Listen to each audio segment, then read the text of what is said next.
discutindo temas relativos à nossa saúde física, mental, intelectual e também a saúde do planeta. Nosso programa passado caiu exatamente no Dia Mundial dos Oceanos e nós fizemos um programa dedicado especificamente à poluição dos mares, mas que não é só uma preocupação com a fauna marinha, a preocupação também conosco, porque parte dessa fauna marinha acaba voltando para nós sob a forma de alimento, e a gente sabe que a questão do microplástico é uma questão extremamente importante. No nosso Facebook, no Facebook da Rádio Nossa Senhora de Copacabana, eu vou colocar no programa de hoje um linkzinho ali no comentário, quem quiser reouvir ou ouvir pela primeira vez esse programa passado, vai ser um prazer. O programa tem o apoio da Fundação Ataúfo de Paiva, da qual eu sou contratado, que é a fundação que produz tem dois produtos fantásticos. Um deles é a vacina BCG, que protege as crianças de formas graves da tuberculose, sobretudo de 0 a 4 anos, e também produz a Imuno BCG, que é empregada no tratamento do câncer superficial de bexiga. Eu vou pedir até ao Geraldo Rodrigues, o nosso operador, para ele localizar no meu canal do YouTube, Geraldo, por favor, bota aí Centro de Apoio ao Tabagista. Entra lá no meu canal, que eu vou pedir a você para botar um áudio, um vídeo de 1 minutinho sobre uma matéria que saiu ontem pela TV Record, que não só realça a questão do câncer de bexiga, que nós estamos no mês de julho, é um mês que é feita uma campanha de prevenção, de esclarecimento sobre esse tipo de neoplasia, mas também a matéria aponta para uma questão que é muito cara para nós, o Centro de Apoio ao Tabagista. Esse programa é uma iniciativa do CAT e a associação do câncer de bexiga com o uso do tabaco é muito forte. Já localizou? É o segundo vídeo. Tenho um que eu botei agora. Isso. Bota online e daqui a pouco, depois desse minutinho, a gente volta para apresentar o convidado dessa tarde, que vocês já vão saber qual é, assim como o tema do nosso programa hoje. Vamos lá, Geraldo. Enquadra, ele está enquadrando aqui, para quem estiver vendo pelo Facebook vai ver a imagem. Aliás, Geraldo, eu não estou conseguindo entrar aqui para ver o nosso programa ao vivo no Facebook da rádio. Sai e volta. Vou dar um F5 talvez. Tá bom. Já localizou aí, Geraldo? Daqui a pouco está online. Eu acho importante a gente... Não é o tema do programa, mas é importante a gente trazer essa matéria, até porque ela é curtinha, já localizamos aqui. Quem quiser nos acompanhar pelo Facebook Nossa Senhora de Copacabana, Rádio Nossa Senhora de Copacabana, ou então pelo meu, Alexandre. Você é fumante ou conhece alguém que fuma? Então preste atenção nesse dado. Mais de 70% dos casos de câncer de bexiga estão ligados ao cigarro. A informação é um alerta no mês da conscientização desse tipo de tumor maligno, considerado raro no país, porém muito agressivo.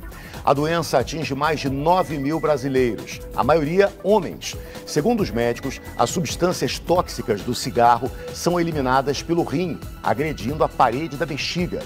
As pessoas acima de 60 anos são as mais afetadas.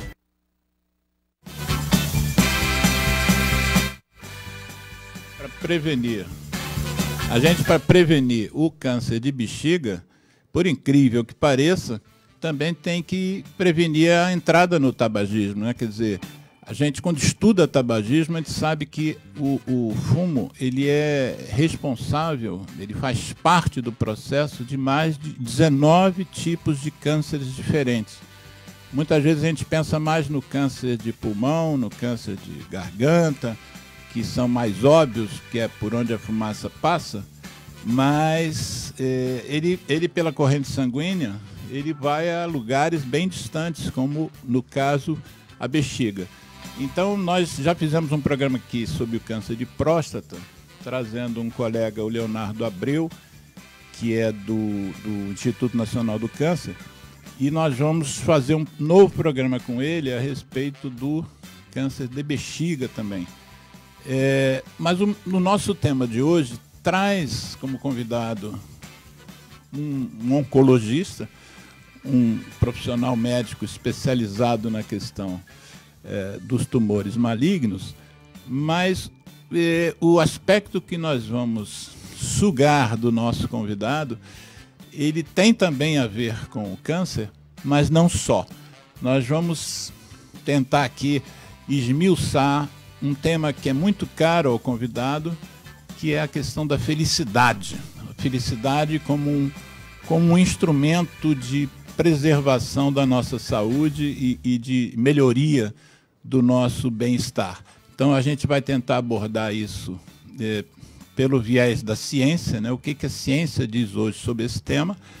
O nosso convidado é Carlos José Andrade, que é do Instituto Nacional do Câncer, oncologista, como eu disse, é também do Hospital Procardíaco, que é muito conhecido aqui no estado do Rio de Janeiro, e também ele faz parte de um grupo hospitalar que tem um nome que eu até não peguei direito, porque o nome mudou, mas que é o Grupo Américas. Carlos José, se apresenta para os nossos ouvintes, ainda sem falar no tema, fala um pouquinho de você e como é que um oncologista foi se debruçar sobre uma questão que normalmente estaria mais ligado aos filósofos, aos bichos grilo, né? Aquele pessoal que fica lá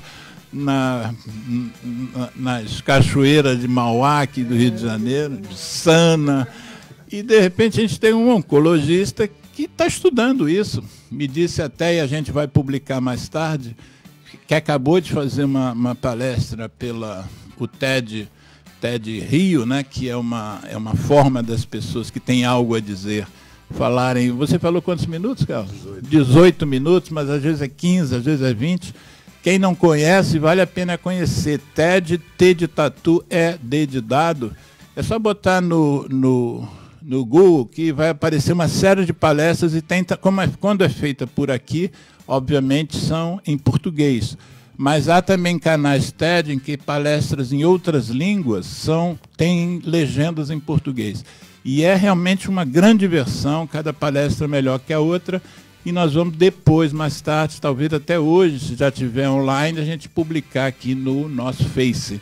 Então, Carlos José Andrade, como é que você foi se dedicar a esse tema, além de tudo que você já faz na medicina? Boa tarde, Alexandre. Eu queria te agradecer o convite, né, e aos ouvintes estarem aí dando atenção a gente, a esse tema, que para mim é muito caro. Eu sou oncologista clínico, como o Alexandre falou, trabalho no INCA, trabalho no Procardíaco e no América Centro de Oncologia Integrado. E o tema felicidade, para ser bem sincero, chegou casualmente, né? Há mais ou menos um pouco mais de 5 anos, uma amiga estava organizando um evento e pediu para eu falar sobre alimentação e câncer. E eu, ok, isso é um tema que tem muito a ver. Uhum. E aí, quando chegou mais próximo do evento, ela falou: Carlos, dá para você falar sobre uma outra coisa? Porque já tem uma pessoa que vai abordar esse assunto. Eu falei: tá bom, o que você quer que eu fale? Eu queria que você falasse sobre felicidade. Ela que fez a pergunta, o pedido. Eu falei: felicidade? Vou falar sobre felicidade? E aí foi exatamente assim, casualmente, um convite de uma amiga. E eu comecei a me debruçar sobre o tema. E é engraçado que, de fato, parece que o acaso não existe, né? E é interessante ser oncologista, como isso tem a ver com a questão da felicidade, né? Eu acho que o câncer é um convite à transformação. Várias coisas depois a gente vai aqui discorrer sobre o assunto, né? Da questão felicidade, saúde, da felicidade, o câncer, felicidade, terminalidade. Tudo isso a gente pode discutir, mas foi assim que eu cheguei no tema. E ver que tem muita... Esse é um tema que eu digo que é mais do mesmo, porque desde que o homem é homem, ele está falando sobre isso, né? E eu realmente acredito que a felicidade é o principal desfecho da nossa vida. Tudo que a gente faz conscientemente ou não, é nessa direção, é querendo ser feliz. Então, quer dizer, bendito acaso, né? Porque não é um tema assim que os médicos dominem com frequência, né? Eu acho que eu conheço esse tema, eu vi poucos momentos, eu vou a muitos congressos e tal, e eu vi esse tema tendo pouco enfoque. Quando você vai, por exemplo, para uma reunião de Buda, né, sobre o budismo, o hinduísmo, isso aparece muito, né? Mas assim, com a felicidade baseada em evidências científicas, isso é menos comum. Quando você, inclusive fui eu que pedi a você para dar o título ao programa, e você sugeriu que fosse a felicidade baseada em evidências, o que você quer dizer para o público leigo com essa expressão que nós sabemos o que significa, baseada em evidências? Isso não foi uma coisa, foi uma construção lenta, né? Essa minha amiga, a Jaqueline Pires, ela, na hora que ela me convidou para falar sobre isso, obviamente eu não tinha esse termo, essa expressão cunhada, e eu falei, o que a ciência tem a falar sobre a felicidade? Eu ia mudando de tema, porque eu, ao mesmo tempo, queria levar o tema para o hospital. E como é que eu chego no Instituto Nacional do Câncer? Eu não queria falar sobre câncer, eu queria falar sobre felicidade. Não iam dar a menor bola. Mas depois foi no Procardíaco. Ainda mais que a maconha no Brasil não é liberada ainda. Né? E aí foi no Procardíaco, um outro lugar de excelência técnica, de muita dedicação científica, que um outro colega, o André Volchan, me chamou para falar sobre isso, né? A gente encerrava as sessões gerais do Procardíaco com um tema que fugia um pouco da caixa. E aí foi com ele conversando como é que a gente... E é um hospital que pratica uma medicina baseada em evidência, e aí a maneira de chamar a atenção... a gente falou de felicidade baseada em evidência. E aí esse termo passou a ser a maneira de eu chamar a atenção para a gente estar discutindo felicidade. Mas a felicidade, a Organização das Nações Unidas tem parado para discutir felicidade como um tema de política pública, por exemplo. O que a gente... Na realidade, tudo que a gente faz busca criar as melhores condições de vida para as pessoas, tornar a vida das pessoas a melhor versão possível desse fenômeno que é a vida. Então, acho que tudo está voltado para isso. Então, de 2011, 2012...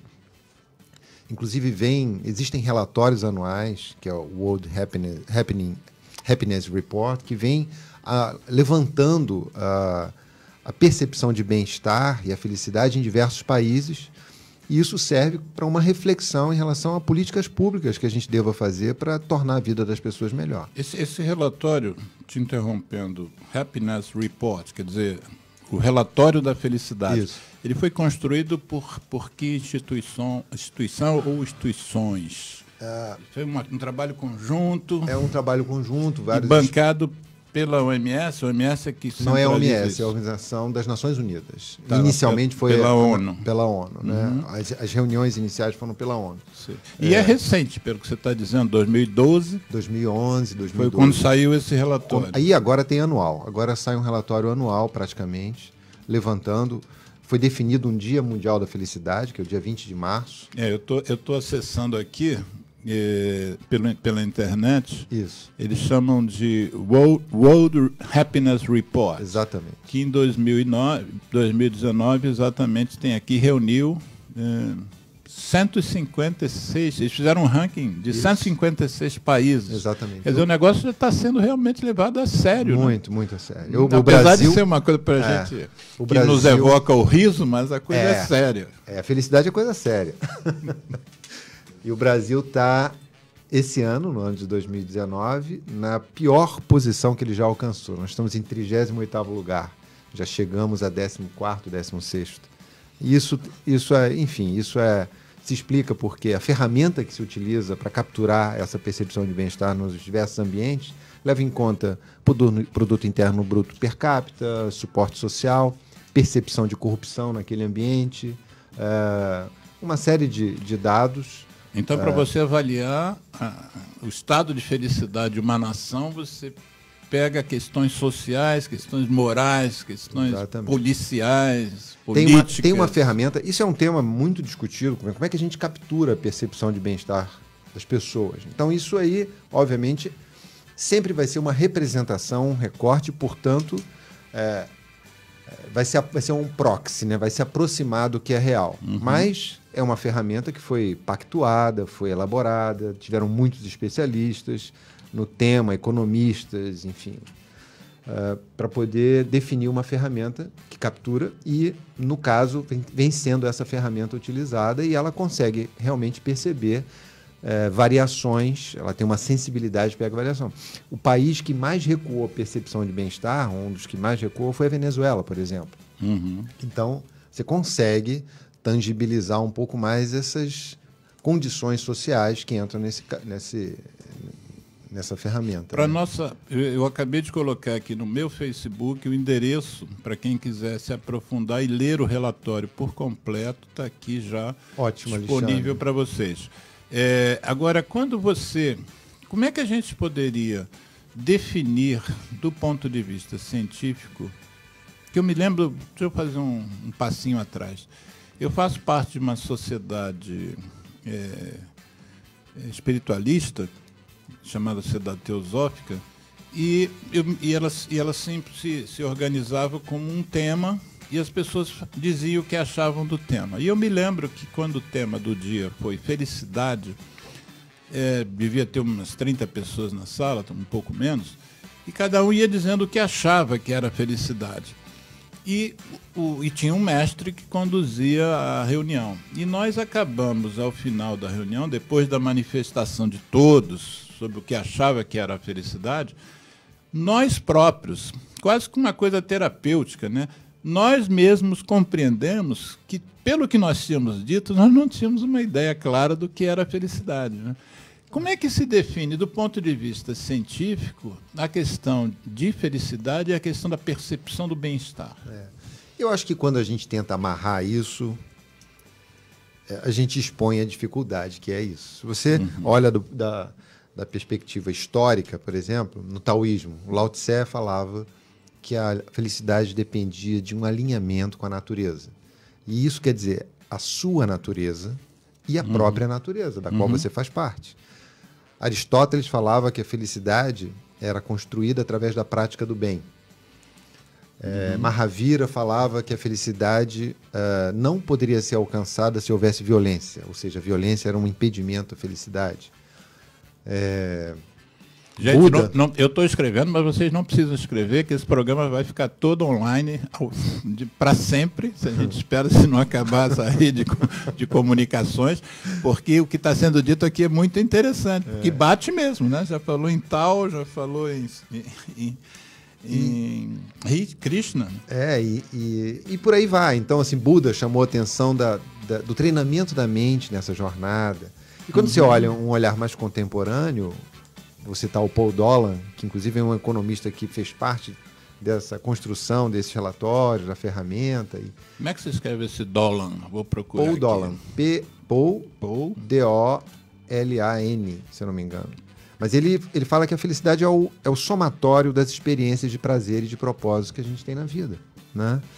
E aí, o somatório, das experiências de prazer e de propósito que a gente tem na vida. E aí já surge a questão do que é o eudaimonismo, né? Ou seja, essa dimensão que nos gera uma felicidade relacionada ao propósito. E isso é muito importante, porque, do ponto de vista da saúde, as evidências científicas mostram que essa dimensão eudaimônica, ela é uma dimensão que realmente, quando a gente tem ela manifesta, isso protege a nossa saúde. O que você... Eudaimônica.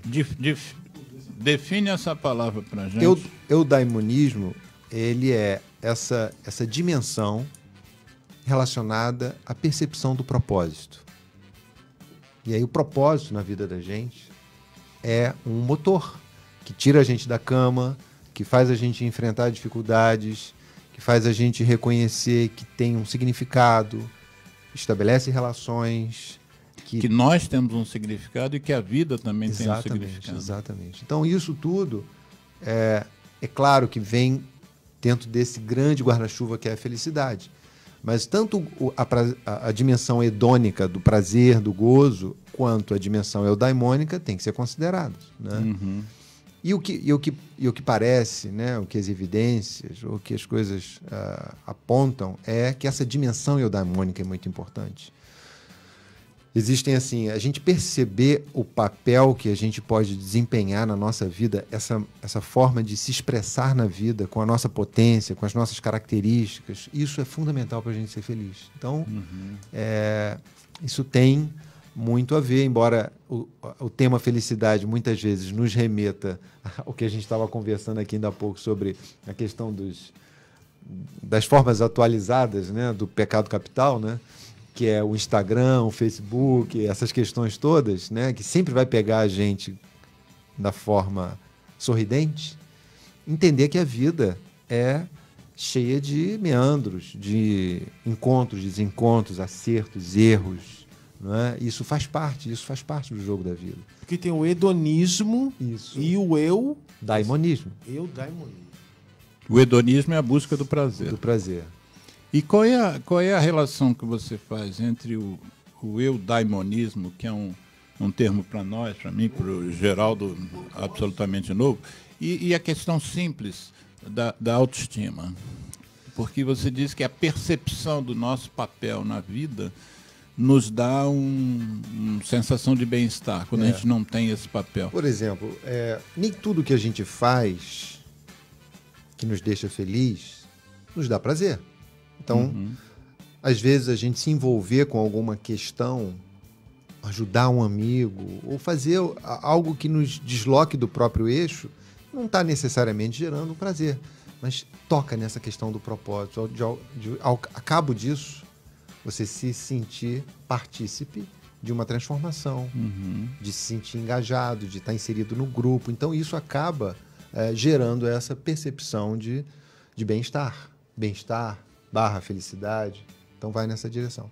Uma coisa que eu acho que é muito interessante... Mas e a autoestima? E a sensação de que eu tenho valor? Isso é importante. Isso é interessante pelo seguinte. A gente tem um conjunto de virtudes, de forças internas, né? Isso aí é mais ou menos o capítulo que está dentro da psicologia positiva, né? Essas potências que a gente tem, muitas vezes, elas não são reconhecidas. E o que a gente tem é uma narrativa do tipo: o garoto, ele é magrinho, fraquinho, mas ele quer entrar no time de futebol americano. E aí ele entra no time de futebol americano meio que por pura caridade dos que estão lá, porque ele não tem aptidão para aquilo, mas ele entra. Antigamente a gente chamava de café com leite. Isso. Aí ele entra e ele sofre bullying, ele se machuca todo dia, é um sofrimento atroz aquela jornada dele, mas ele continua lá no grupo. Até que o time é muito bom, tem os bons jogadores que acaba que tem uma intoxicação alimentar na final do campeonato, né? No intervalo, porque eles já estavam ganhando, e o garoto entra porque não tinha mais ninguém. Ele entra meio que apavorado, sai correndo, tropeça, faz o touchdown, vira herói, né? Então, essa história é uma narrativa que não dá valor à força interna, natural que esse garoto tem. Provavelmente ele pode ser um poeta, ele pode ser um tremendo outra coisa, e que não expressa essa potência interna dele. Então, isso que você falou da autoestima, eu acho que tem a ver com a gente ter a capacidade de reconhecer quais são os nossos limites, quais são as nossas fraquezas, quais são as nossas forças, e florescer aquilo que a gente tem de melhor, e não ficar num embate tentando ser aquilo que a gente não é. Então, eu acho que a autoestima vai muito nessa direção de se autoconhecer. O autoconhecimento é um eixo muito importante no capítulo felicidade. Porque isso também, o autoconhecimento, faz parte quase que de todas as linhas de pensamento filosóficos e religiosos, né? Eu me lembro agora de vários nomes que dá isso, autocultura, enfim. É um tema meio desgastado quando a gente fala de autoconhecimento, né? Mas eu acho que parece coisa de autoajuda, né? Exato. Mas tem uma profundidade isso. Incrível. Eu acho que tudo. Na medicina, a gente escuta isso desde o início. Conhece a ti mesmo e aos teus limites. Isso na prática médica. Né? Conhece a ti mesmo e conhecerás o universo. Então, eu acho que esse mergulho interno, né? A gente... Essa semana teve esse evento que eu acho que para mim foi um desafio falar no TED por conta do tempo, né? eu falo de felicidade, em geral, uma apresentação de 1 hora. E eu tinha que falar pediram para eu falar em 16 minutos, já pensando nos 18. E eu tive que selecionar 3 eixos. E eu selecionei a gratidão, a mente que está presente no presente momento e a meditação. A meditação eu coloquei na discussão exatamente porque ela passa por essa questão do autoconhecimento, né? Se autoconhecer é um elemento muito importante na felicidade. Então vamos falar um pouquinho, já que você falou 18 minutos aqui, você vai ter mais tempo, felizmente. Fala um pouquinho desses três eixos separadamente. Tá. O que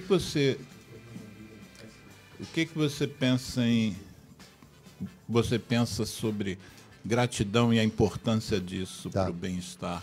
Então, a ideia é a felicidade baseada em evidência, né? Então, por que a gratidão ela é importante na percepção de bem-estar? Eu citaria aqui um exemplo de um estudo randomizado que foi feito, um estudo prospectivo, que aleatorizou as pessoas em 3 grupos. Pegou um grupo e, ao final do dia, as pessoas registravam lembranças apenas que vinham de uma maneira aleatória na cabeça delas. O segundo grupo se queixava, ia registrar queixas. E a gente tem motivo de isso foi orientado para que fosse feito dessa forma. Não pegaram os pessimistas num grupo e os otimistas no outro. Foi inclusive randomizado dessa forma. Você falou aleatorismo, e as pessoas podem não entender o que é. Ótimo. Pegaram não focaram no grupo de pessoas. Não, pegaram pessoas a princípio iguais, com o mesmo perfil, e dividiram elas em 3 grupos. Um grupo registrava lembranças, o outro se queixava, e o terceiro grupo assumia uma atitude de agradecimento. Elas iam agradecer por questões ao final do dia que não precisavam ter um grande significado, bastava qualquer coisa do tipo, voltei para casa e não tinha engarrafamento, ou eu sei escrever, não precisava ter um grande significado. Coisa simples, né? Coisas simples. Eu ganhei na loteria. Não precisa, não precisa. E aí o que acontece? É a atitude de agradecimento que faz a diferença, porque ao término do estudo, o otimismo e a percepção de bem-estar desse grupo era totalmente distinta dos outros 2. Então isso tem uma importância do ponto de vista de, primeiro, reconhecer que cientificamente a gente sabe que tem zonas do cérebro que são ativadas, como a face medial do córtex pré-frontal, quando você assume essa atitude de agradecer. Então, você pode não ter nada para agradecer, mas eu posso falar assim, se eu tivesse em pé aqui, seria mais desconfortável. Então, eu vou agradecer por essa cadeira que está aqui. Então, é uma coisa simples, mas é você ter uma atitude de agradecimento, reconhecer e agradecer. Então, isso prova um princípio. E a outra questão que para mim é muito cara é o seguinte, a gente pode ensinar, a gente pode criar ambientes em que se valorize a gratidão. No trabalho, por exemplo, às vezes você... Pode ser treinado. Isso pode ser treinado, isso pode ser pedagogicamente abordado do ponto de vista pedagógico. Ensinar para as crianças que vale a pena de noite agradecer antes de dormir. Não é? Você olha as tradições, muitas vezes, falando disso. Não é? Sim. E como é que a generosidade e o agradecimento eles podem dar as mãos. E como você, mais ainda, você pode ficar grato por estar grato. Aí você entra num rotor, não é, virtuoso. Você reconhece. Eu estou grato. Alguém me fez alguma coisa que me fez ficar grato.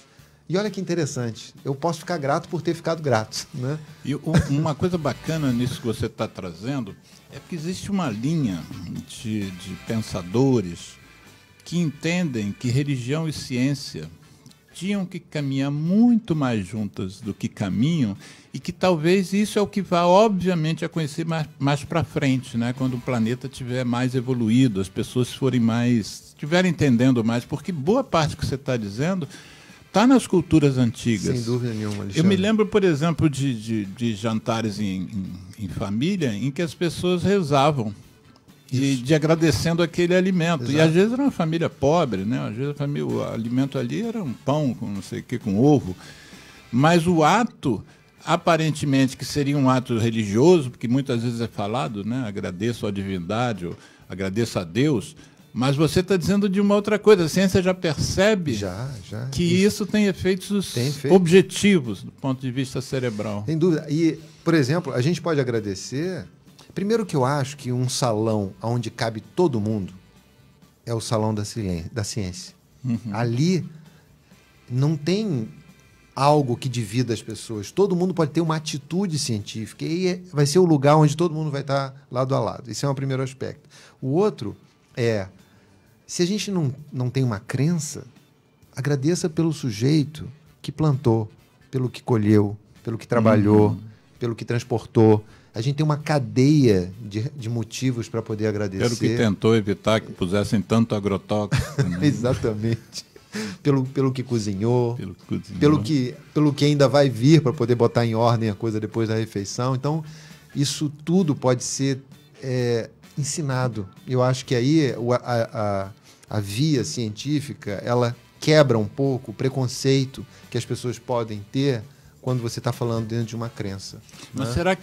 será que esse ensinamento ele pode vir como uma aula de matemática, ou ele precederia uma conversa, tipo assim, se você estiver agradecendo, mas na verdade você não estiver sentindo gratidão nenhuma, você só está agradecendo porque você ouviu um programa na Rádio Nossa Senhora de Copacabana que falava que era bom para a saúde agradecer, isso não está abrindo sua mente, né? Isso não está exercendo o papel que no fim das contas vai trazer o benefício. Eu acho que a ciência ela tem essa oportunidade. Eu acho que por isso ela é tão valiosa, porque desde lá da pedra lascada, quando a gente estava criando instrumentos para poder melhorar a nossa sobrevivência, até os dias de hoje, com essa coisa incrível que a gente está falando numa rádio, as pessoas estão vendo a gente, tudo isso, toda essa evolução, no fundo, ela vem para trazer uma condição de vida melhor para a gente viver melhor.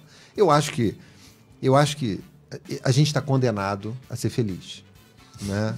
Essa é a boa parte da história. De alguma maneira a gente vai chegar lá. Né? Existe uma frase que me contaram que alguém dizia assim, que tudo vai terminar bem. Aí a pessoa, mas não consigo ficar bem porque não terminou ainda.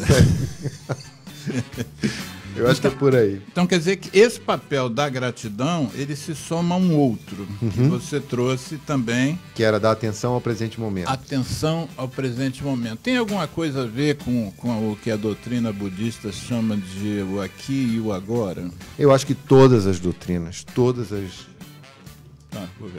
as doutrinas falam disso, né? Esteja presente, viva o presente. E aí, obviamente, na linha da evidência científica, como é que eles fizeram isso? Foi publicado na Science, que é uma revista de elevado impacto científico, um estudo em 2010, que os investigadores fizeram o seguinte: eles tinham um aplicativo no celular, na época então, inclusive, era o próprio iOS, as pessoas eram cadastradas e elas recebiam uma mensagem ao longo do dia. Nessa mensagem, elas descreviam o que estavam fazendo e qual era a percepção de bem-estar que elas tinham. E também se elas estavam ou não pensando, e se estivessem pensando, se era um pensamento positivo, neutro ou negativo. Ou seja, eles estavam investigando a mente que fica vagueando. O título do estudo é The Wandering Mind is an Unhappy Mind. A mente que fica vagueando é uma mente infeliz. O que eles viram? Primeiro, uma diversidade de atividades enorme com uma percepção de bem-estar que variava, obviamente, dependendo do que se fazia. Mas, independente do que se fazia, quem estava com a mente vagueando tinha uma percepção de bem-estar menor do que quem não estava pensando ou pensava positivamente. Então, foi uma maneira científica de se provar de que não adianta eu estar aqui contigo preocupado com o que eu vou fazer depois. Isso me desgasta emocionalmente, isso tem um custo emocional. Então, estar presente, isso também pode se ensinar às pessoas, né? Então, e muito das técnicas contemplativas, da ideia de você trazer a sua atenção para o presente momento, isso pode ser ensinado. Atenção plena. Atenção plena. Né? O foco é uma questão muito importante. Então, quando a gente estava lá do ponto de vista da evolução humana, era importante a gente ter um nível de vigília muito acentuado. A nossa amígdala, ela acende quando a gente está escaneando o ambiente, porque vinha o leão, o tigre, ou seja lá o que for, e ia comer a gente. Quem não tinha isso apurado, ficou para trás. Então, o leão comia. Nós somos o mesmo projeto. O leão olhou, não vamos Exatamente, não escapava de um ou de outro. Então, o que acontece? Esse aparato, esse equipamento é o mesmo, não mudou. Mudou. Mas o ambiente mudou. Então, não precisa a gente agora estar com a amígdala tão ligada, tão acesa. Talvez em alguns momentos, em alguns locais, sim. Mas o córtex pré-frontal, quando você faz por exemplo, o exercício da atenção para o presente momento, ele é ativado e a amígdala é apagada. Né? Então, são coisas que são importantes do ponto de vista pedagógico. A gente precisa ensinar isso, a gente precisa falar sobre isso. E você emendou nos 3 pilares, você emendou com a questão da atenção plena, você deu uma ênfase como 3º pilar, a meditação. Isso. Qual é o papel da meditação nesse processo? A meditação, eu acho que todas as tradições, sem exceção, elas têm um olhar para a contemplação, de alguma maneira. Né? A prece, relatos de pessoas que entravam em êxtase ao meditar, fenômenos que aconteciam ao meditar, enfim, ela sempre percorreu. Mas a questão que a gente fala, agora do Salão da Ciência, é como é que neurocientificamente a gente olha para isso hoje em dia. Então você vê estudos, por exemplo, na Nature Neuroscience. Você está falando em revistas prestigiadíssimas do ponto científico. Você top falou em Science, agora fala em Nature. De top, do topo do impacto científico, avaliando tudo isso. Então, por exemplo, uma revisão sobre uma das modalidades de meditação, ela toca em 3 eixos. O eixo da atenção, ou seja, você praticar, você melhora a sua atenção. Melhora a capacidade. Se você melhora a sua atenção, você está mais presente. Se você está mais presente, então é um encaixe que se dá de uma maneira muito interessante. O outro eixo que a prática traz é a melhora do padrão reativo, que a gente chama do default reativo. A maneira como a gente reage. Às vezes a gente está numa mesa de reunião, o sujeito nem terminou de falar a frase, você já está dando a resposta para uma pergunta que nem foi feita. Você nem sabe o que ele vai falar. Então, uma inquietação, e que muitas vezes, depois que a gente fala aqui, o problema não é o que a gente põe para dentro da boca, o problema é que sai da boca. Isso é que causa mais dano à saúde. E o 3º eixo é o eixo do autoconhecimento. Então, a atenção, padrão reativo e autoconhecimento. Quando você olha para isso, isso tem tudo a ver com a questão da discussão da felicidade. Né? Embora sejam discussões paralelas. Uma neurocientífica avaliando qual é o impacto neurocientífico de determinada prática e a outra discussão é daquilo que está envolvido na felicidade. A gente tem hoje como um dos mais graves problemas em termos de saúde pública a depressão. E tudo que você está me colocando aqui para a gente mostra que a depressão é quase que o oposto disso, né? Quando você está deprimido, você não se sente na obrigação de agradecer nada, porque você está achando que está tudo ruim. Você, às vezes, tenta não ficar atento a si próprio, porque o que você percebe de si é uma coisa muito ruim também, né? Então, você acaba tentando evitar se olhar e acaba, então, se desligando completamente, mas aí envolve outras coisas que a gente sabe. Eu não sou psiquiatra, mas a gente sabe o que significa a depressão. O que você acha aqui do ponto de vista dessa nova visão da felicidade podia ser associado à terapia já que é um problema tão grave? A gente tem hoje um número, por exemplo, de suicídios que quase se compara à soma da morte, a quantitativo de assassinatos com as guerras, né? Então é uma pandemia que a gente está vivendo há alguns anos e décadas. Como é que você vê a depressão dentro dessa sua visão de felicidade?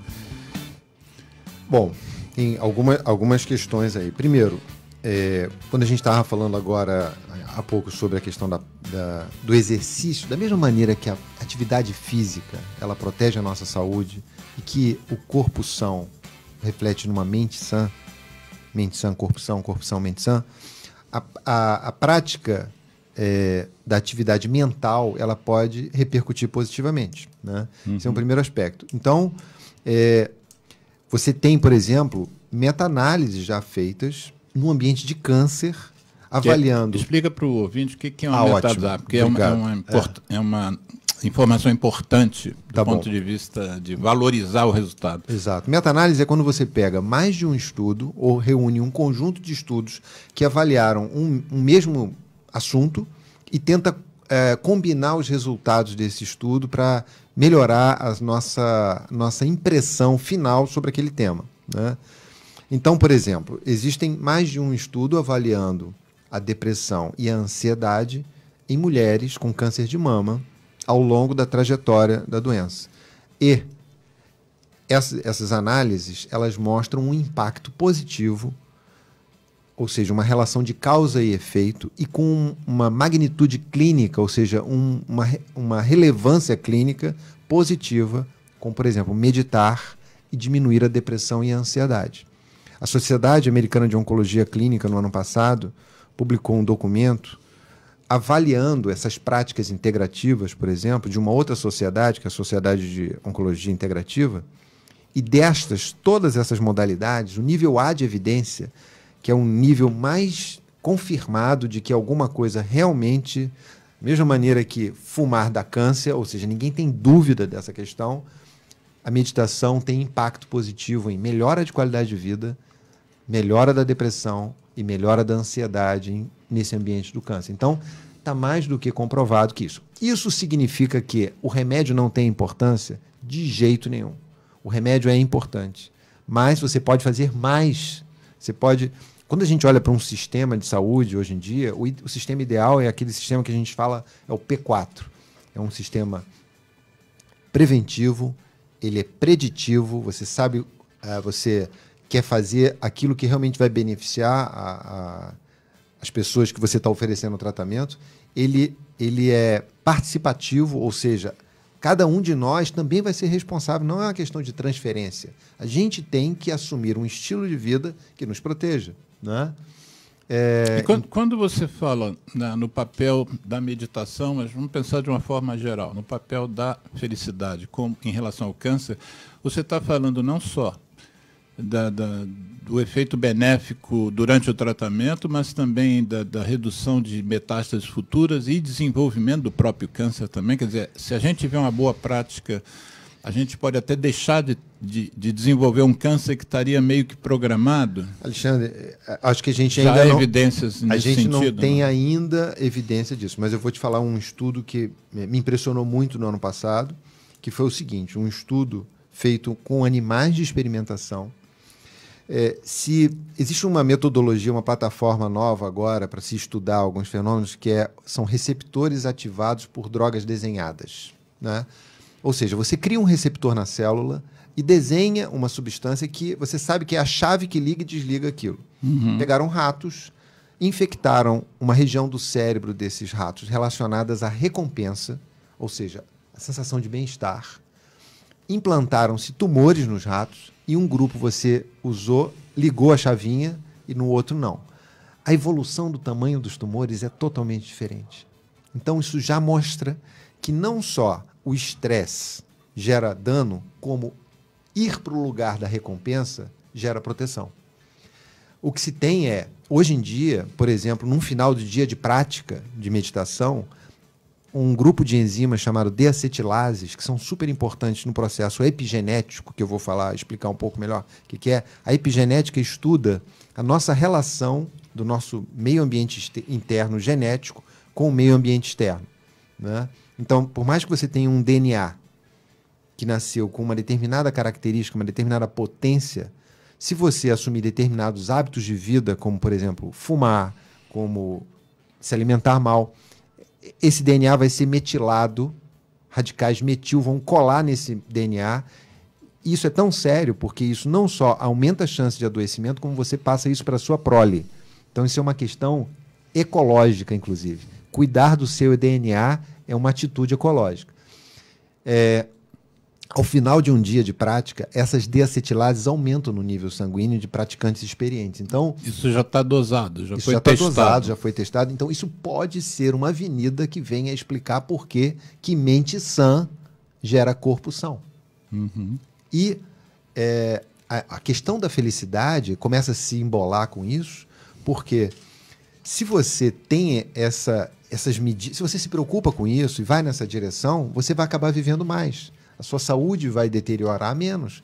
Quando você olha para os lugares do planeta onde as pessoas mais vivem, que são as zonas azuis, né? Icaíra na Grécia, Nicoya em Costa Rica, Loma Linda na Califórnia, Sardenha na Itália e Okinawa no Japão, essas pessoas são mais felizes e vivem mais. E não são lugares ricos. Okinawa é uma das prefeituras mais pobres do Japão e onde tem mais gente com mais de 100 anos no planeta. A Sardenha, nas montanhas da Sardenha, é o único lugar do mundo onde os homens vivem tanto quanto as mulheres. Eu tive a oportunidade de visitar a Sardenha, nessa região, e ninguém está preocupado com saúde, ninguém está preocupado. Aquilo é um ambiente que naturalmente gera isso. E as pessoas, a National Geographic, quando estudou esses ambientes, viu que tem coisas em comum e estão relacionadas ao estilo de vida. Não é recurso financeiro unicamente que a gente já está cansado de ver isso. E também não é só relacionado ao estilo de vida no sentido de eu não vou comer gordura, vou diminuir o sal, vou diminuir o açúcar. É também esse outro ambiente. É um ambiente que você cultiva as relações, que você tem mecanismos de aliviar o estresse, que você, obviamente, tem uma alimentação que é mais baseada em planta, mas que eles, na Sardenha, por exemplo, eles comem carne de porco, com uma frequência baixa, mas ela está ali presente. A base alimentar é carboidrato. Né? Uhum. Muitas vezes a gente está vendo as pessoas que não pode comer isso, não pode comer aquilo. Tem que tirar o glúten para ser feliz. Eu acho que a gente tem que simplificar essa equação e não torná-la mais complexa. Nós temos aqui nós vamos fazer um intervalo para tocar 2 músicas e depois eu queria que a gente retornasse do intervalo para falar um pouquinho sobre a questão do estresse que você mencionou, que você fez a seguinte frase: o estresse gera dano, né? Então eu queria que a gente voltasse do intervalo de 2 musiquinhas para falar sobre isso, mas marcar aqui a presença no Facebook da rádio como comentários da Márcia, eu não sei se eu estou falando o nome certo, Márcia Quanin. Quanin é o nome dela no Facebook, deve ser Márcia Quanin só. E ela faz alguns comentários, ela fala, muito bom, meditar engrandece a alma, cura, fala de que meditação é tudo de bom para qualquer um, meditação traz felicidade, fez um comentário sobre depressão e suicídio, que a gente falou um pouquinho aqui. Se você, Márcia, quiser fazer algum outro comentário, fique à vontade que a gente bota no ar. Se você quiser ligar para a Rádio Nossa Senhora de Copacabana, o prefixo é 21, eu não sei de onde você fala, nós estamos aqui no Rio de Janeiro, 3649-3411. Depois do intervalo a gente bota você no ar, o Geraldo que atenderia a sua ligação. Se você tiver interesse, fique à vontade. Vamos tocar 2 musiquinhas, vamos tocar a do Vange Souza e depois a do Geraldinho Azevedo. São 2 músicas que falam de alternativas a fumar, que é o que move o nosso Centro de Apoio ao Tabagista, e depois a gente volta mais papo com Carlos José de Andrade. Eu me chamo Tony Garrido, junto de Vange Souza, a gente convida a dizer não ao cigarro, não ao tabaco.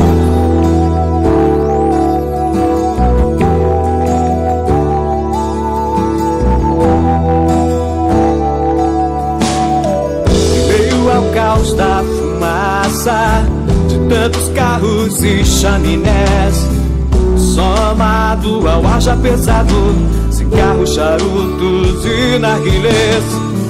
É feito estufa, é feito por cada um mais um contra, já são 2 a favor do ar mais saudável. Apague o cigarro, acenda o amor. Eu trago a música, soa bem ao meu e ao seu ouvido. Eu trago a música, é o que temos sempre oferecido. Eu trago a música, respiramos melhor o planeta e nós. Eu trago a música, mundo sem tabaco, levante a sua voz.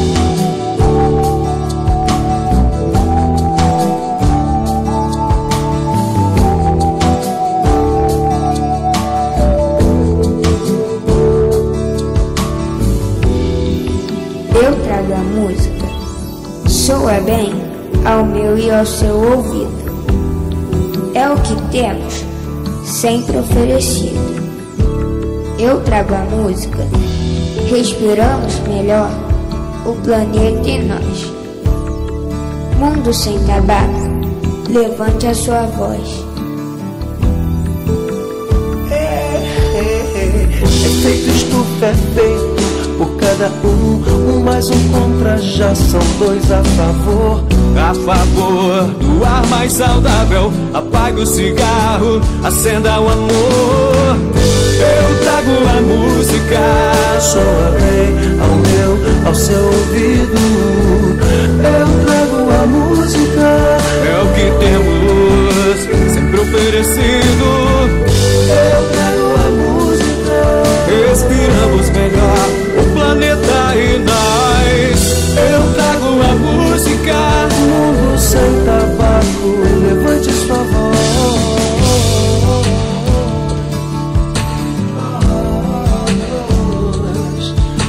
Levante a sua voz, levante a sua voz. Eu trago a música, respiramos melhor o planeta e nós. Eu trago a música, mundo sem tabaco, levante a sua voz. Eu me chamo Vange Souza, junto de Tony Garrido, a gente te convidou a dizer não ao cigarro, não ao tabaco.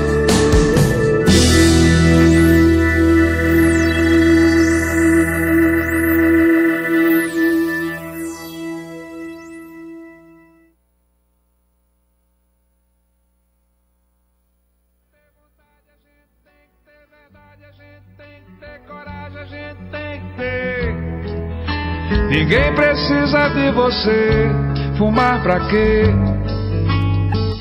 Sem você estou melhor, porque meus sentidos me dão mais prazer. Sinto mais felicidade sem saudade de você. Sinto mais cheiro da flor que amor, já nem lembro tanto de você. Conheci a liberdade de verdade. Fumar pra quê? Antes tarde do que nunca, nunca é tarde pra aprender. Nem foi difícil assim de esquecer. Tudo é questão de querer vencer.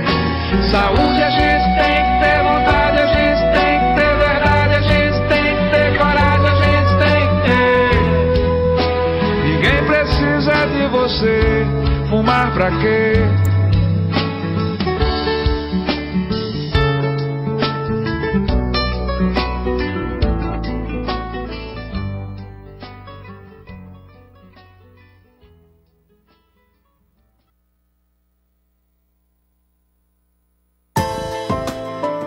Você está sintonizado na 98,7 FM.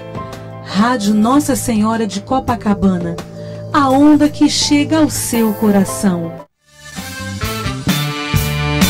Estamos retomando o segundo bloco do programa Viva a Voz Saúde de hoje, que, para nossa felicidade, tem como tema a felicidade baseada em evidências científicas. Vale a pena a gente se aprofundar nesse tema. Um outro comentário anterior da nossa ouvinte, Márcia, foi de que ela não teria visto o acesso, a sua apresentação no TED, a tal apresentação de 18 minutos, mas ainda não subiu, Márcia, mas fica fuxicando lá, TED Brasil, daqui a pouco eles vão fazer o upload. A tua palestra foi quando? Foi quarta-feira. Hoje é sábado ainda. É porque ainda tem que passar pelo TED nos Estados Unidos, acho que tem um processo e aí de aprovação e aí sobe. Mas olha, eu acho que o que ele está dizendo aqui vai suplantar a expectativa que você está tendo para essa palestra do TED. Para nossa felicidade, volto a dizer.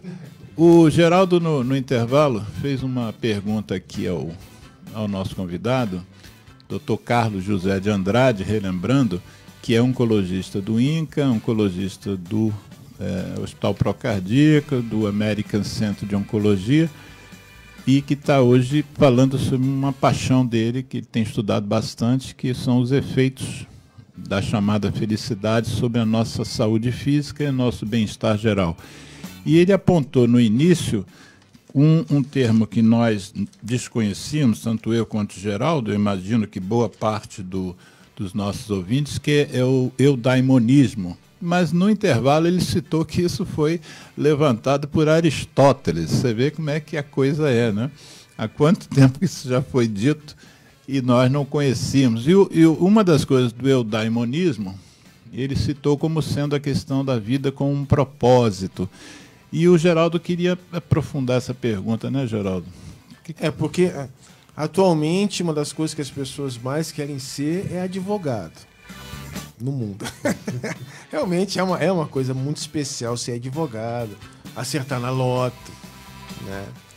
Mas o senhor falou em propósito, né? É uma coisa... Poxa, propósito... Eu acho que as pessoas não estão pensando nisso. Não, eu quero ter um propósito. Talvez a pessoa com mais idade já viveu, né? Mas os jovens... Eu acho que antigamente... Eu não estou mais trabalhando, estou aposentado. Agora eu tenho tempo de ter um propósito. Agora eu vou ter um propósito. Mas não sei se essa é uma imagem antiga que eu tenho, mas eu acho que antigamente os jovens tinham um propósito. Tinham uns propósitos até essa coisa de ser voluntário em alguma coisa. Eu acho que o senhor não falou isso, mas o senhor deu a impressão de que iria falar sobre ser voluntário em alguma coisa. Voltando ao tema ciência, vamos mostrar alguma evidência científica em relação a propósito. E o modelo de estudo para avaliar propósito, um dos modelos é o voluntariado. Quando você compara, isso já foi investigado, você compara pessoas que se envolvem com o voluntariado semanalmente, quinzenalmente, mensalmente, ou não se envolvem. E você monetiza essa percepção que as pessoas têm quando se envolvem muito ou não se envolvem, isso equivale, os investigadores que fizeram monetizar isso, não é dar moeda, não, né? Não, é a percepção representada por exemplo, quanto equivaleria ao aumento salarial dessas pessoas para ter essa percepção de bem-estar. E é um aumento de $80 mil. Investigadores fizeram isso. Então, você se envolver... Por isso que também é interessante a ciência comprovar essa percepção de benefício quando as tradições já falam há séculos que quem mais se beneficia do ato de ajudar é quem está ajudando. Quem recebe não se beneficia tanto como quem está ajudando. Então a gente fala que fora da caridade não tem salvação, você tem que praticar a compaixão. Se você quer ser feliz, pratique a compaixão. Se você quer ajudar, pratique a compaixão. Isso tudo, às vezes, não cola muito no discurso da tradição. Mas quando você vê na ciência, todo mundo quer ter um aumento de $80 mil, né? Então, ainda que você não tenha um aumento, faça alguma coisa para você se sentir tão bem como se tivesse tido um aumento, que é ajudar o próximo, né? E durante o intervalo também surgiu, a partir de uma fala do Geraldo, a importância que você citou aqui da gratidão, da atenção plena e da meditação. E o Geraldo trouxe um novo conteúdo que seria a importância do perdão. Ótimo. Como é que o perdão ele interfere nessa questão? O perdão, eu acho que o perdão é um tema muito interessante, porque às vezes ele traz uma conotação de que você, ao perdoar, você está numa atitude de superioridade. Isso em primeira questão. E na realidade, o recheio do perdão é o deixar de ressentir. Ressentimento é o grande motivo, o grande mecanismo de sofrimento relacionado a você ter sofrido uma injúria ou você ter se imposto alguma coisa que você fica remoendo, ruminando um sentimento, um ressentimento. Então, por exemplo, a prática contemplativa, ela pode ajudar a você reduzir essa sua sensação de ressentimento. Tem um livro, não está publicado ainda no português, chamado, traduzindo o título, né, Triunfo do Coração. Esse livro foi escrito por uma repórter, a Megan Feldman, quando um episódio chamou muita atenção dela. Um pai teve o filho assassinado quando voltava da escola por uma gangue. E a primeira atitude desse pai foi sair de casa e na casa de um dos garotos que tinha matado o filho dele e com o avô do garoto ele fez uma fundação para combater a violência na adolescência. Então aquilo foi um impacto tão grande, né? Isso é perdão. Isso aí é não ressentir, né? E aí ela começou a estudar isso. Como é que meninas que foram estupradas pelos pais conseguem se livrar desse sentimento, desse ressentimento? Como é que pessoas traídas pelo cônjuge? Então todo esse processo estudado cientificamente mostra que se você fica ressentido, o pior é você. Você já foi injuriado, você fica ressentido com a outra pessoa, mas o veneno fica circulando em você, não é no outro.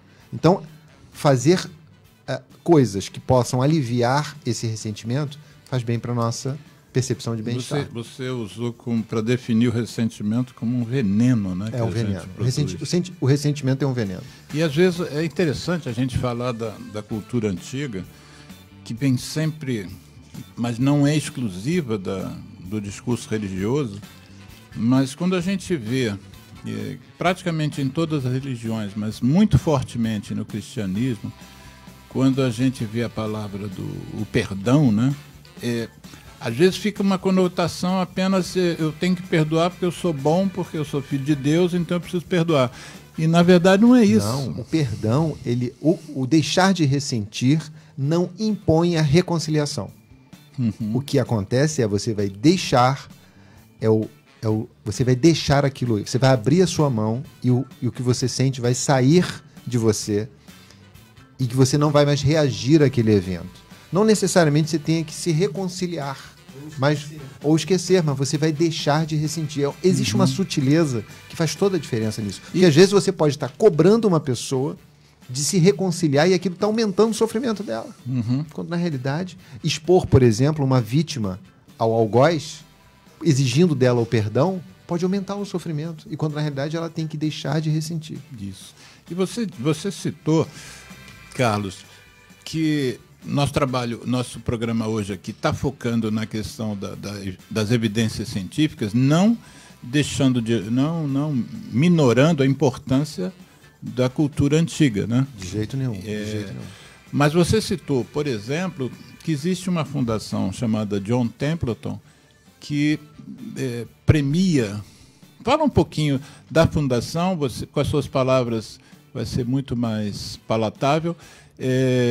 Fala um pouquinho da fundação e especificamente dos estudos que foram feitos sobre a questão do perdão também. John Templeton foi um multimilionário norte-americano. Ele fez uma fortuna muito grande depois do crack da Bolsa, né, de Nova York na década de 30, e ele ganhou muito dinheiro, mas ele tinha um propósito.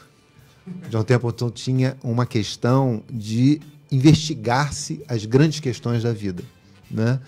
E essa fundação oferece um prêmio anual que paga mais, inclusive, do que o próprio Nobel em termos de valor, né?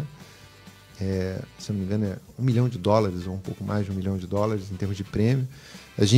O Brasil esse ano foi agraciado porque quem ganhou o prêmio foi um astrofísico brasileiro, o Marcelo Gleiser. Gleiser ou Glaser. Mas uma das questões que já foram colocadas por essa fundação foi o poder do perdão, né? De investigar-se cientificamente o poder que é o perdão. Então, quando a gente fala que às vezes a gente está patinando ao longo da história, né? Várias tradições, o que Jesus mais falou foi essa prática do perdão. O Geraldo citou aqui, fez uma boa lembrança, numa das orações mais fortes do catolicismo é o Pai Nosso, né? Essa palavra ofensa é uma coisa assim que vai fundo no coração da gente. Isso. Aquela pessoa, e muitas vezes a pessoa não fala, fica com aquilo aqui dentro. Aquela pessoa me ofendeu, mas ela te ofendeu? Não, ela não fez nada. Eu adoro ela. Cita o pedaço do Pai Nosso. O pão nosso de cada dia nos dai hoje. Perdoai as nossas ofensas, assim como nós perdoamos. Tem muito cristão que ainda não se deu conta desse detalhe. E Jesus falou, perdoai-vos mutuamente. Então- É incondicional. Tem que perdoar. Exato. Você falou uma coisa da ofensa. Tem uma frase que eu gosto muito que é: só existe ofensa se alguém se sente ofendido. Né? Então, essa interpretação também, na realidade não tem fato nenhum, é tudo uma interpretação, é algo que diz respeito ao amadurecimento nosso. Né? Porque alguém pode chegar para mim e falar alguma coisa e eu me sentir ofendido ou não. Né? Mas uma vez que eu me sinta ofendido, eu sou o responsável por lidar com essa ofensa. E eu posso praticar algo que me libere dessa sensação e que eu fico ruminando, ressentindo ao longo da vida. E no intervalo, quando a gente parou para o break, eu me dispus a trazer um tema que você falou rapidamente, mas que mereceria a gente gastar um pouquinho de tempo, que é a questão do impacto do estresse. Tá. Primeiro, o que é o estresse, em termos de filosóficos, mas também em termos objetivos, celulares, né? O que o estresse traz de impacto, inclusive, para as coisas que acontecem na sua especialidade da oncologia, que são os cânceres? Eu acho, em primeiro lugar, o estresse é muito importante. O estresse, do ponto de vista biológico, se ele não existisse, a gente não saía correndo de um ataque de um animal e nem a gente... É reação de fuga ou luta. Né? Então, partir para a luta ou sair em fuga é um mecanismo de sobrevivência e ele é muito importante. Né? Agora, o estresse constante que nos exige ficar nessa condição de vigília infindável, ele gera dano. Ele não está sendo usado quando ele deve usar. Esse estresse que gera uma série de reações, de resposta inflamatória, expressões gênicas, ele pode ser causador de agravo na nossa saúde. É muito simples, basta se perceber que uma dor de cabeça deflagrada com estresse, uma diarreia pode surgir com estresse, eczema, uma série de situações que a gente vê no dia a dia que são relacionadas ao estresse acontecem. O Esperidião Amin, que eu não me lembro se ele hoje é senador ou deputado, você é calvo. Eu tenho alopecia universal. O Esperidião Amin ficou calvo de um dia para o outro, por causa de uma morte na família, não sei se do pai, foi um fenômeno agudo. A alopecia universal, acredita-se que a relação dela é com algum evento de vida que possa ter. Tem várias teorias, né? Autoimune, enfim, a questão é, isso pode estar relacionado, sem dúvida nenhuma. Né? O que se vê, às vezes, é tentando relacionar o câncer com fenômenos de estresse. Né? Às vezes é muito difícil a gente estabelecer uma relação de causa e efeito. Alguns estudos que avaliam, por exemplo, transtorno na sociedade, não consegue detectar o aumento do câncer, como, por exemplo, se percebe o aumento de doenças autoimunes. Mas a gente, na prática, a gente percebe que uma vida e eventos de vida aparentemente deflagram. Agora, uma vez que você tem a doença, isso já tem estudo mostrando. O desfecho negativo em quem vive um ambiente mais adrenérgico, ou seja, mais tenso, mais estressado, a doença progride mais. Isso já tem evidência científica mostrando isso. Inclusive, correlações muito interessantes, como, por exemplo, o uso de beta-bloqueador, que são drogas que atuam nesse eixo da adrenalina, no eixo adrenérgico, modificando o desfecho do câncer positivamente. Né? Então, isso é um campo ainda de investigação, mas a questão é, vale a pena a gente reduzir o nosso estresse. Nós tivemos aqui nós fizemos um programa sobre mama e nós trouxemos um especialista e tal, e uma das coisas que ele citou, não sei se a nível já de estudos aprofundados, mas uma relação, uma percepção, de que mulheres faziam câncer de mama, subsequentemente é uma perda importante, em geral, acho que ele citou a perda de um filho.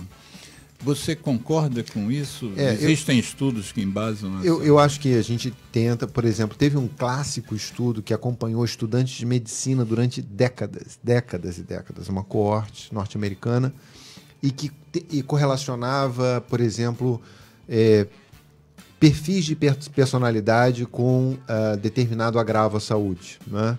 Então, uma das coisas que eles tinham, a sensação era expressar os sentimentos de maneira clara, ter alguma correlação com algum tipo de doença, né? Eu acho que por mais que a gente tenha um nível, às vezes a gente não tenha, né, um nível de evidência mais refinado possível, eu acho que um princípio a gente deve utilizar, que é o princípio da precaução. Esse princípio eu acho que vale a pena a gente extrapolar. Realmente, sim, em várias situações o estresse é um agravante, é um cofator que agrava, vale a pena a gente ir buscar uma posição de alívio de estresse. E, Carlos, existem umas certas especialidades ou subespecialidades na nossa medicina que ficam mais evidentes que você vai estar em contato com bons desfechos, né? Então, eu imagino que um obstetra ele conviva a maior parte do seu tempo com o nascimento de um novo ser, com a festa que se faz em torno, com a visita de familiares, com bonequinhos na porta, e vem a avó de um lado, a avó do outro, é uma festa, em bolo. E você, por outro lado, você fez como opção de exercer a medicina a oncologia, que tem obtido sucessos que a gente sabe. Eu faço medicina há 40 anos, então eu sei o que é a evolução de um câncer em 1970 e o que é hoje. Mas ainda é uma especialidade onde as pessoas, desde o diagnóstico até, às vezes, os desfechos negativos, traz muito sofrimento. E como é que você trabalha a tua especialidade, que lida, em princípio, com a morte e a felicidade? Como é que você mistura as duas coisas e o que você percebe das pessoas nesse momento? Bom, foi feito uma vez um estudo por uma enfermeira na Austrália que levantou as 5 principais queixas dos pacientes que estavam em cuidados de fim de vida com câncer. Essas queixas eram: a primeira, ter tido a coragem de expressar meus sentimentos, ter tido a coragem de viver uma vida verdadeira para mim e não para que os outros queriam. A segunda queixa era não ter trabalhado tanto. E aqui eu acho que cabe uma reflexão se de fato era trabalhar muito ou trabalhar naquilo que a gente ama. Sem o tal propósito. Exatamente. E sem um aprofundamento no autoconhecimento, nas nossas forças e tudo mais. A terceira queixa era ter tido a coragem de expressar os sentimentos, né? A quarta queixa era ter estado mais com os meus amigos. E a quinta queixa, e para mim, que faz o link com essa tua pergunta, era ter me permitido ser mais feliz. Então, a felicidade não é um tema para a gente deixar para o cuidado de fim de vida. É algo que a gente tem que fazer hoje, agora. Como é que a oncologia, com tanta dor, né? E eu acho que aí a questão da dor e do sofrimento tem também uma nuance que eu acho que faz parte da... Eu não quero banalizar o fato, mas eu queria a todo custo naturalizar o que acontece com os eventos de vida que a gente tem. O câncer faz parte da história, né? É claro que existe uma fração evitável de câncer que a gente não precisava. O tabaco é um exemplo claro disso. Quanto sofrimento existe nesse mundo por conta do tabaco, que não precisava existir, né? Então, mas eu queria, de toda forma, naturalizar. Eu queria render homenagem a um colega médico, um colega que faleceu essa madrugada. E, obviamente, eu não tenho autorização da família, eu não vou citar nomes. Mas o que a gente viu ali? Ele tinha um câncer de pâncreas, estava em casa, com a família, sabendo o que estava acontecendo, ele sabia que estava morrendo, e a gente estava ali amparando, cuidando da dor dele. Existia um sofrimento ali? Não. Existia uma dor. A diferença entre o sofrimento e a dor é a questão de você aceitar a sua condição humana. Ela tem uma perspectiva finita e a gente vai lidar com isso. Então ele faleceu em casa, com um cuidado de fim de vida feito em casa, não precisou no hospital, cercado da família dele, e isso é um referencial de sucesso. A oncologia clínica, ela tem esse lado que ela traz a morte, é um grande convite a gente valorizar o nosso tempo, a nossa vida, as nossas escolhas, as nossas prioridades. Se não fosse a morte, como é que a gente ia valorizar a vida dessa forma? Não é à toa que, desde sempre, os filósofos colocam a morte como apropriada para a gente valorizar a vida. Então, a oncologia clínica traz, é um paradoxo ou não, mas ela traz junto de toda essa dor, essa perspectiva da gente, vamos ser felizes, porque a gente não sabe nem se vai chegar em casa hoje, eu não sei se de fato eu vou estar em casa hoje. E é uma opção ou é um destino? É uma... Boa. Como se faz Alexandre, essa escolha? Tem tema, por exemplo, existe um modelo, e aí mais uma gota de ciência, né? Existe um modelo muito interessante para se estudar isso que você está falando. É destino, é escolha, o que é? São os gêmeos univitelinos. Um par de gêmeos univitelinos, ele tem o mesmo DNA, é igualzinho de um lado e do outro, nas duas pessoas. Qual é o destino que reserva a essas pessoas do ponto de vista de tudo? Do câncer, por exemplo, a gente sabe que a influência do ambiente é maior do que do gene. E aí remete a gente à questão do olhar ecológico para o DNA. Olha ecologicamente para o seu DNA. Então isso foi estudado com felicidade também. Então eles acreditam que exista um ponto de retorno, um ponto de equilíbrio. É um set point que é determinado geneticamente e que isso influencia a sua percepção de bem-estar. O percentual, aí cabe discussão. Tem gente que fala que é 50%, 10% da percepção de bem-estar vem das circunstâncias e 40% é espaço de manobra. Então, se você depende da sua herança genética para ser feliz em 50%, ou 60%, ou 80%, isso você não vai ter como mudar. Mas você vai ter como trabalhar naquele teu espaço de manobra, que por menor que seja, está na tua mão. Então, esse é a questão de, por exemplo, o Seligman, que é um dos pais da psicologia positiva, falar que ele criou um método mnemônico, né? A palavra PERMA. P é de emoção positiva, E é de engajamento, R é de relacionamentos, o M é de meaning ou significado e A é de accomplishment ou entregas, realizações.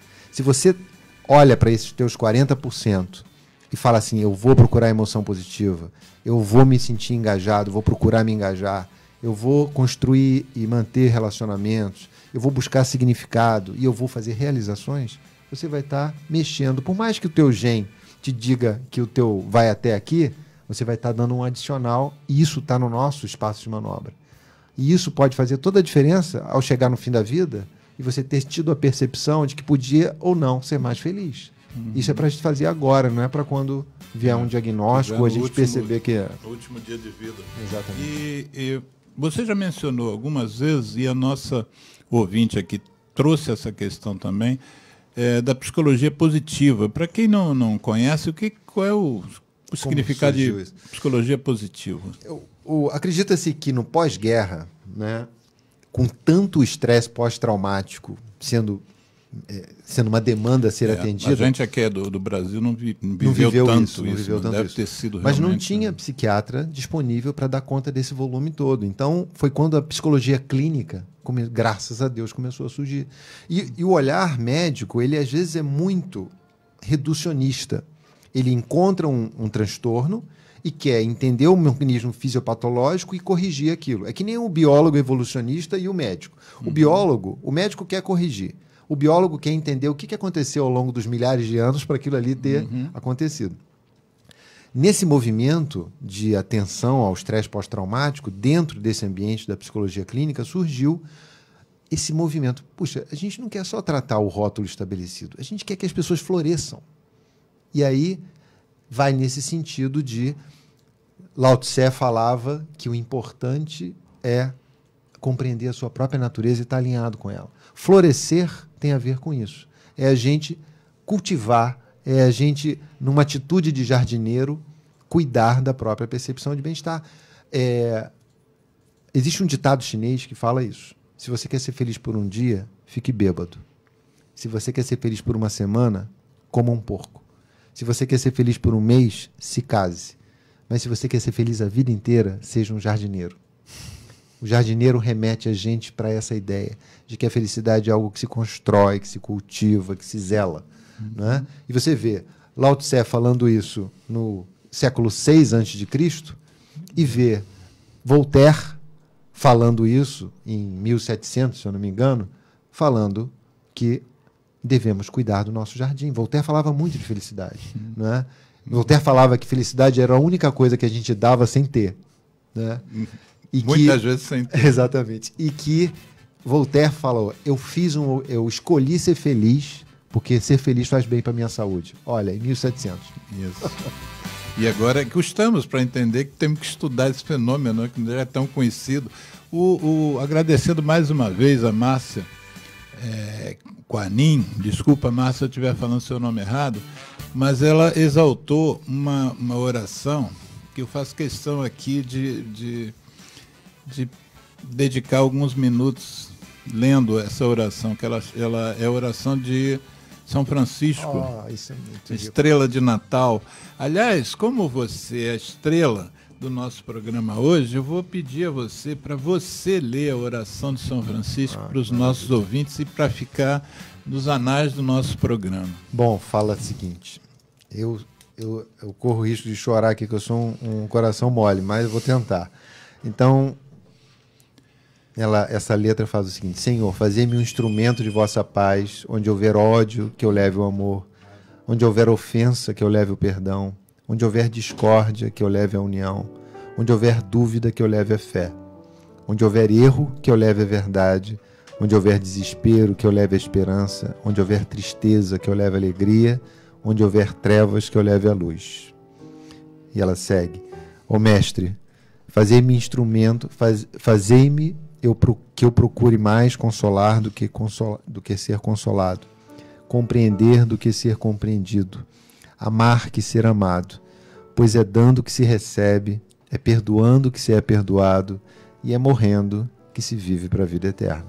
Nada mais rico e simbólico nessa questão da felicidade, que isso daqui é um sumário, é o resumo, é felicidade em altas doses na veia.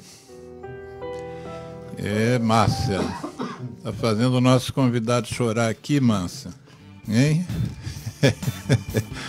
Olha, temos que respirar fundo nos dias que a gente está vivendo no país, enfim, cada um nas suas casas.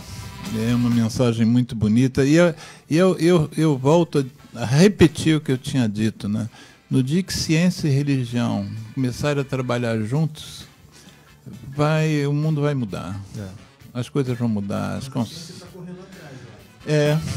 A ciência está entendendo o que está lá para trás, né?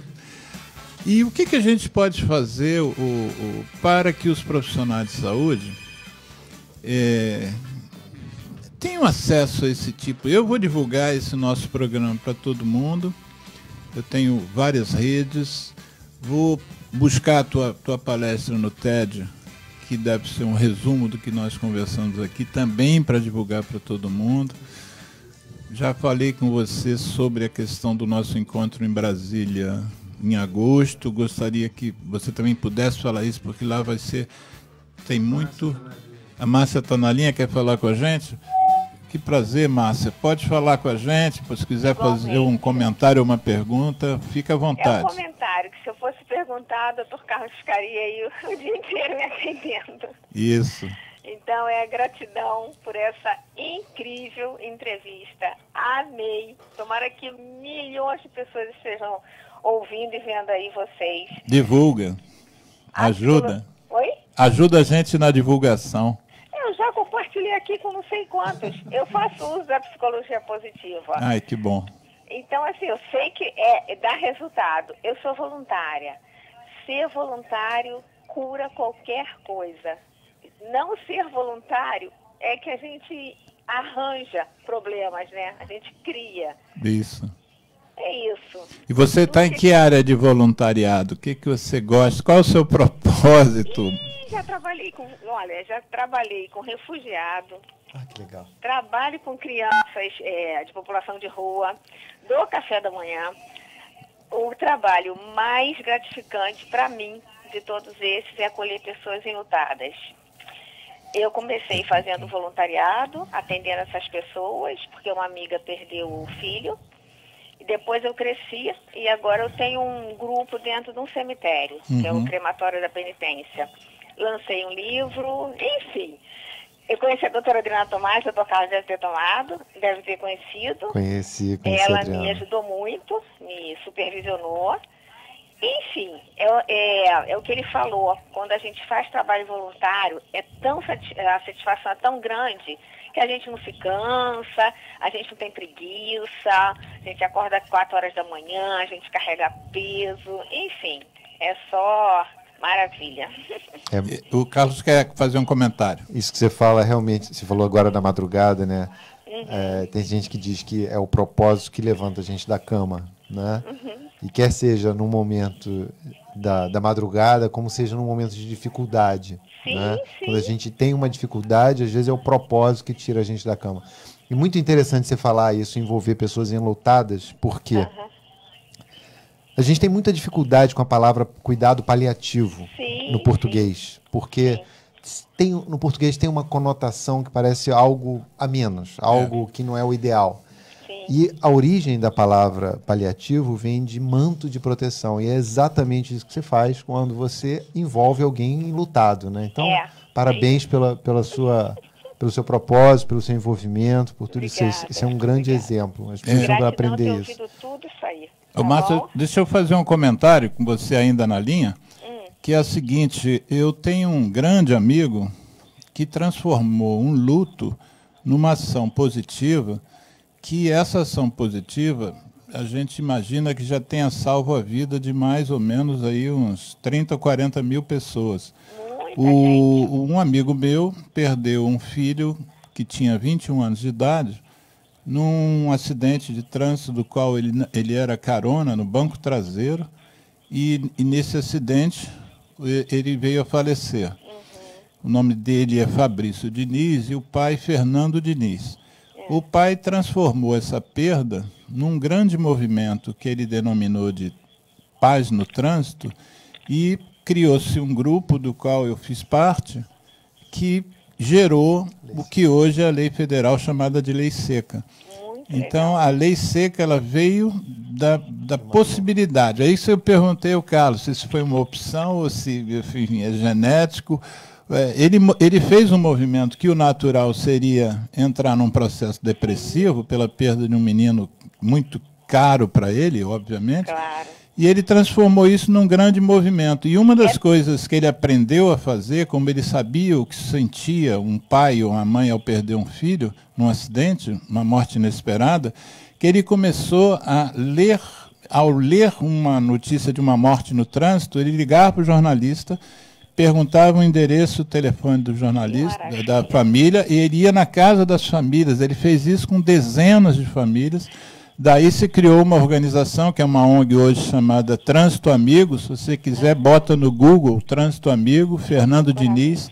Você vai conhecer essa pessoa maravilhosa, mas que a gente chama de maravilhosa, né? A gente costuma adjetivar.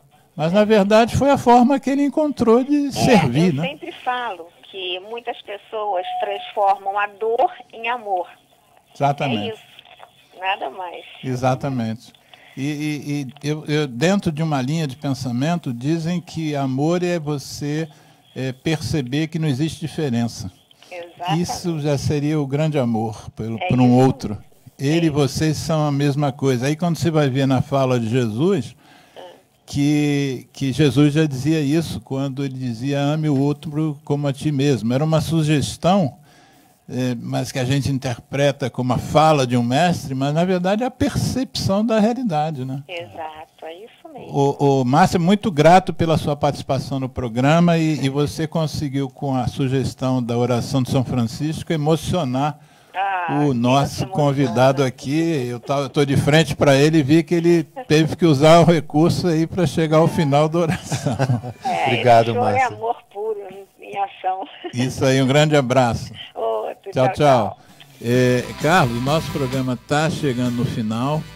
Eu vou pedir a você, para você encerrar o programa e tentar, assim, na medida da sua, da minha, da nossa possibilidade, influenciar pessoas que comecem dentro, sobretudo os profissionais de saúde, o que fazer, qual o caminho do ponto de vista científico, não vamos falar agora aqui da visão religiosa da coisa, mas do ponto de vista científico, qual é o caminho?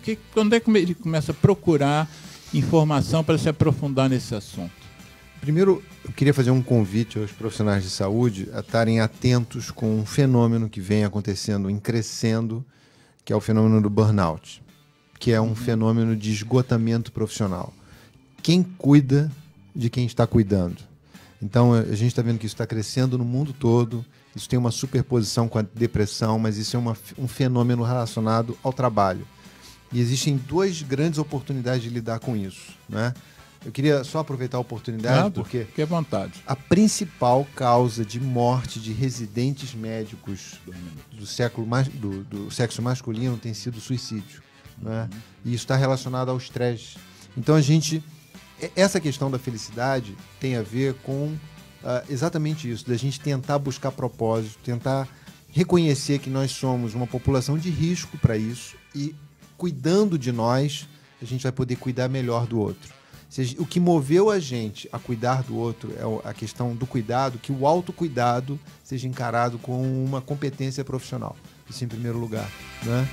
Então eu queria fazer esse apelo, que a gente olhasse para a felicidade como o principal desfecho da vida da gente, que a gente olhasse para isso na hora que a gente está cuidando das pessoas no momento de fragilidade e também nos incluísse nessa perspectiva, porque é assim que a gente vai, enfim, reconhecer as nossas forças, as nossas potências e fazer o melhor que a gente pode fazer pelo outro. Isso, eu acho que os profissionais de saúde, esse